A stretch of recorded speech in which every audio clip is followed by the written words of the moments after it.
मैं सुजाता किचन के नए ब्लॉग में आप सबों का हार्दिक स्वागत है। आज मैं भिंडी की कढ़ी बनाऊंगी। ये चटपटी भिंडी की कढ़ी खाने में बहुत ही मज़ेदार होता है। इसे आप लोग रोटी, पराठा, चावल किसी के साथ आराम से मज़े से खा सकते हैं। तो चलिए इसे बनाना शुरू करते हैं। इसके लिए मैंने 250 ग्राम भिंडी ली हूँ। उसे धो के अच्छी तरह सुखा ली हूँ। 3 चम्मच बेसन है। 2 प्याज को मैं बारीक बारीक काट ली हूँ। 1 टमाटर है जिसका मैं फाइन पेस्ट बना ली हूँ। 1 कटोरी दही है। थोड़ा खट्टा है, खट्टा दही अच्छा लगता है कढ़ी में। आधा नींबू है जिसका मैं रस निकाल ली हूँ। अदरक, लहसुन और हरी मिर्च है जिसे मैं कूट ली हूँ। और कुछ सूखे मसाले हैं। तो चलिए पहले मैं भिंडी काटती हूँ। दोस्तों, मैं भिंडी काट रही हूँ। अगला भाग और पिछले भाग को काट के हटा देना है और इतना छोटा छोटा टुकड़ा इसे कर लेना है।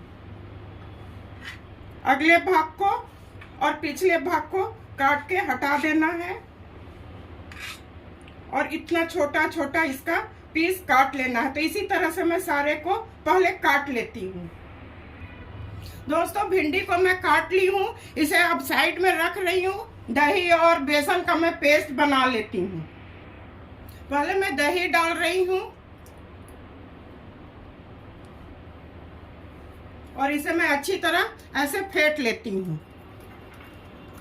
इसके बाद इसमें मैं बेसन डाल रही हूँ। इसे भी अच्छी तरह से फेंट लेना है।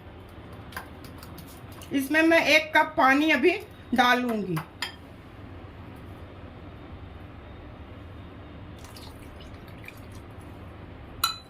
मैं बेसन को छान ली हूँ। छान लेने से अच्छा रहता है, उसका गुठली नहीं रहता है। और ऐसे इसका पेस्ट बना लेना है। फिर बाद में पानी में डालूंगी। तो चलिए इसे बनाना शुरू करते हैं। दोस्तों, कढ़ी बनाने के लिए मैं पैन चढ़ा रही हूँ और गैस जलाऊंगी। गैस को मैं मीडियम फ्लेम पर रखूंगी।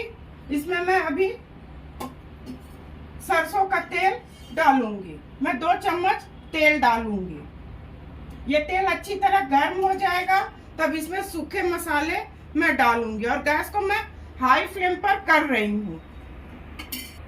तेल अच्छी तरह गर्म हो चुका है। ये सब चीज मस्टर्ड ऑयल में बहुत अच्छा बनता है। 1 चम्मच मैं हींग डाली हूँ। जीरा, मेथी, लौंग और 1 टुकड़ा दालचीनी है। ये अच्छी तरह हो जाएगा तो इसमें मैं प्याज जो बारीक काट के रखी हूँ उसे डालूंगी। मसाला अच्छी तरह भून चुका है। इसमें मैं प्याज डाल रही हूँ। प्याज को मैं 2-3 मिनट भून लूंगी। उसके बाद फिर और मसाले मैं इसमें डालूंगी। प्याज को डीप ब्राउन नहीं करना है, केवल इसका गुलाबी रंग आने तक इसे भूनना है। अब इसमें मैं पहले हल्दी डालूंगी। गैस को स्लो कर रही हूँ। 1 चम्मच हल्दी और कश्मीरी लाल मिर्च। 1-2 चम्मच भर मैं पानी डालूंगी, नहीं तो मसाला जलने लगता है। इसके बाद मैं नमक और भिंडी डालूंगी। गैस को मैं हाई फ्लेम पर कर रही हूँ। इसे मैं अच्छी तरह भून ली हूँ। इसमें मैं भिंडी डाल रही हूँ।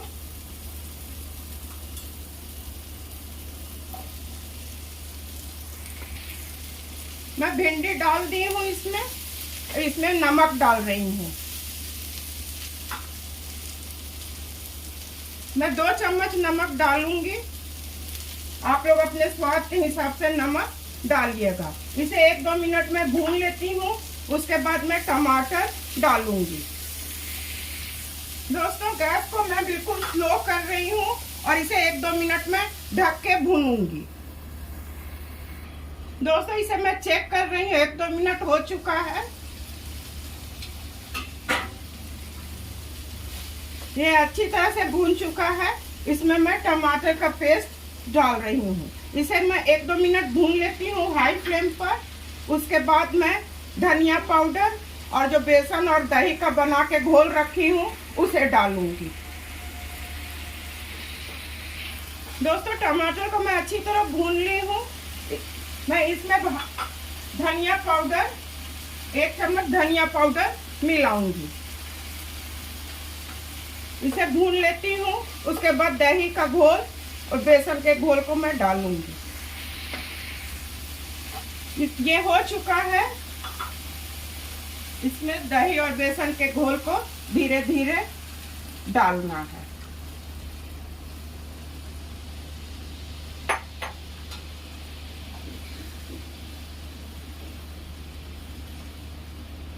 इसमें 1 कप पानी मैं और डालूंगी।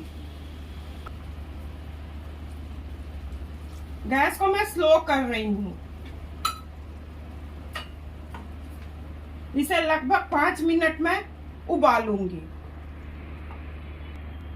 दोस्तों ये थोड़ा गाढ़ा लग रहा है। मैं 2 कप पानी इसमें डाली हूँ। गैस को मैं स्लो कर दी और इसमें आधा कप पानी और डालूंगी और इसी वक्त मैं नींबू का रस डाल दूंगी। इससे ये चटपटा अच्छा हो जाएगा। गैस को मैं हाई फ्लेम पर कर रही हूँ। 1-2 मिनट उबाल लूंगी तो इसे छोटे गैस पर करके फिर इसमें मैं तड़का लगाऊंगी। दोस्तों भिंडी बिल्कुल अच्छी तरह से गल चुका है, सॉफ्ट हो चुका है। मैं गैस को ऑफ कर रही हूँ। इसे छोटे गैस पर करके मैं तड़का लगाती हूँ।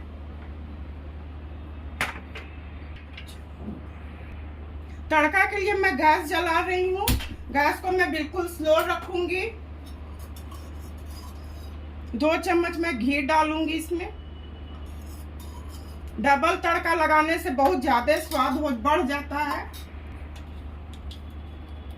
आधा चम्मच हींग, करी पत्ता और वो जो अदरक लहसुन को मैं कूट के रखी थी उसे डाल दी हूँ और 2 सूखी लाल मिर्च।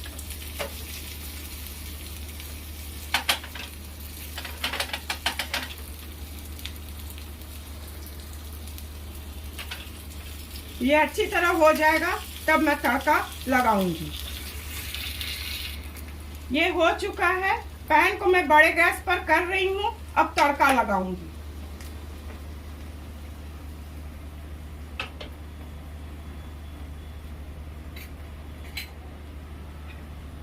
मैं तड़का लगाऊंगी। अब सर्व करने की बारी है। इसे मैं सर्व करती हूँ। चटपटी भिंडी की कढ़ी बनके बिल्कुल तैयार है। इसे कोई भी बहुत आसानी से घर में रखे सामान से बना सकते हैं।